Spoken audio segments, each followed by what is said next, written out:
May pinagawa sa atin dito mga bossing na Nissan Sentralec. Ang pinapaayos ay yung kanyang rod fan, papabalik sa automatic, paayos ng wiring, yung tono ng karburador, ignition timing, tapos yung aircon, wiring. At syempre yung mga nakita ko na kaya ko naman isabay, sinabay ko na.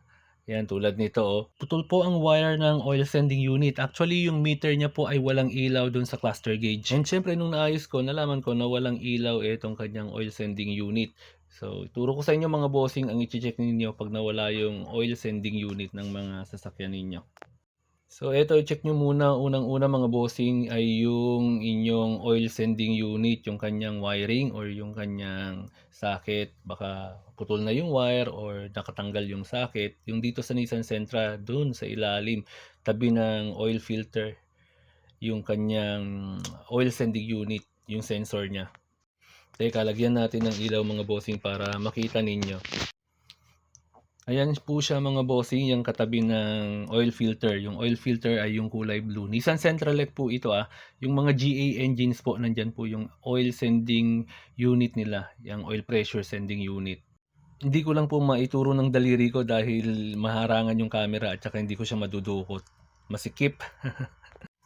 Ito po yung socket niya mga bossing, naiwan dun sa sensor mismo. Tinanggal ko lang.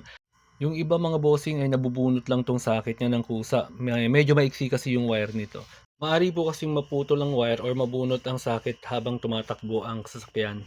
Pero sa case nito, naputol po. So hinabaan ko na yung wire niya para hindi siya basta-basta mahugot or maputol ulit. Yun po palang oil pressure gauge ay yung parang lampara, yung parang genie doon sa cluster gauge ninyo. Mahalaga po na working yung oil pressure sending unit ninyo sa gauge para malaman nyo kung okay pa ba yung pressure nung oil pump. So check natin mga bossing kung meron na siya. Ayun mga boss, okay na siya. Malabo ah.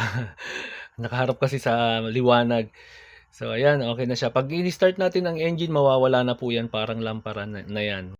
Again, Nissan Sentralec po itong sasakyan at GA13 yung kanyang makina. So sa mga GA series na engines po, yun ang location ng oil sending unit. Pero sa ibang engines at ibang brands ng sasakyan, i-check nyo na lang po sa internet yung location ng oil sending unit nila.